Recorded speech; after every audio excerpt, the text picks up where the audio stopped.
I think a lot of things need to happen in terms of wealth disparities and how we go about bringing about real change.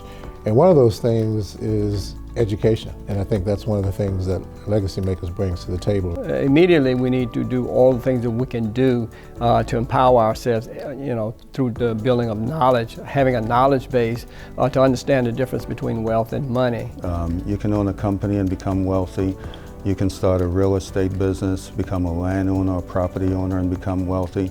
So there are many roads to wealth, but I believe it starts with changing the culture, one of investing and saving versus being, just a consumer. We have the right to participate in all the things that society has to offer, as well as we need to be focused on how we prepare for, plan for, lay foundations for generations going forward. The Bible talks about, making provision for your grandchildren. Bible says, my people perish for lack of knowledge. And many times, if people only knew better, they would actually do better.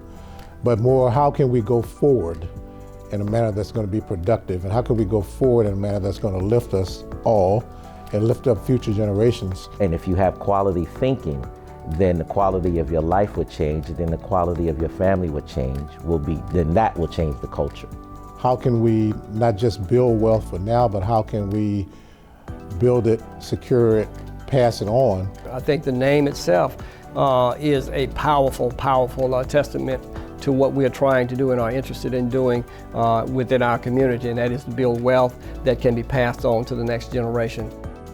Institutions identifying barriers that have created the disparities that we now experience on this alarming base. Statistics put out by just about everybody, but the ones I've seen recently were from the Chamber of Commerce, U.S. Chamber of Commerce, that said that the median wealth of African Americans is only 1/10 the median wealth of white Americans. Also, we have to be able to address the issue of how the systematic racism that exists within the country has been used to bar certain people from gaining wealth. Black households don't have money to send their kids to college without taking out huge loans. It means that they don't have the money to give their kids the down payment for homes or condominiums. Cycles of generational poverty do exist.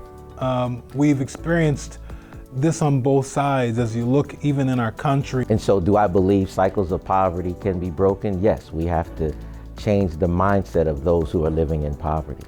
But there's a mindset that goes along with that, and part of it is really attacking that mindset. And in the long term, we need to be able to address the structural concerns within the society. There is just a natural tendency of the American system, the capitalist system, to have winners and losers, and a part of that has a long history in this country. The church can play a pivotal role in wealth building in our community. I believe that the church can be very instrumental in helping to build wealth. I think that the church, from a standpoint of opening up opportunities for members to receive education, information, opportunities, the church is still a big entity for disseminating information into our community. Basic institution within the African American community is the church, and the church has a role not only to be concerned about the spiritual well-being and health of its congregation and its community, but it also has to be an advocate for those who are poor and disenfranchised. Community develops and brings individuals along, and vice versa, as individuals develop and pour back in the community. Community wealth building is, I think, the mainstay of any solid community. It is a collective effort on behalf of all of those who are partners, have a vested interest in the improvement of the quality of life of those who are around them themselves, as well as their neighbors. The stronger the community is, I believe, the more the community is able to and has resources to further lift up those within the communities.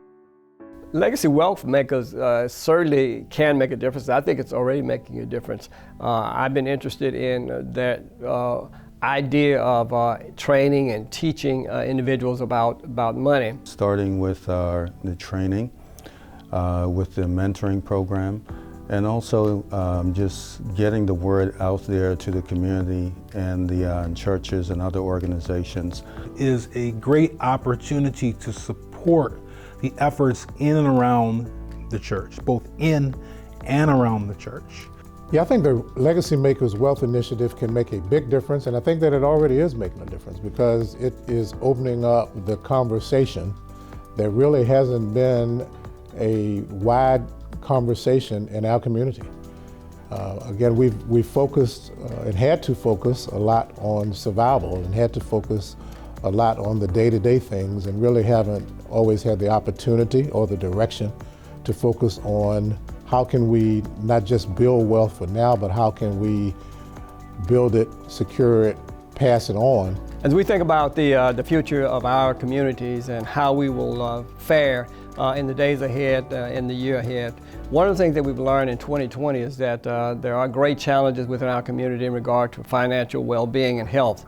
If you are interested in improving your lot, if you're interested in grabbing information that will allow you to have a better handle on your finances so that you can be prepared in 2021 and the years ahead for the long-term health of your community, of your family, and of yourself in your future. And so we want to just take a moment to say something about a way you can do that. And the way you can do that is becoming involved in Legacy Makers. Legacy Makers is a 7-week training session where individuals are taught how to use money from the very basic lesson plan to something more extensive. And so there are different levels in which Legacy Makers can empower you to have the information that you need to better deal with your economic uncertainty.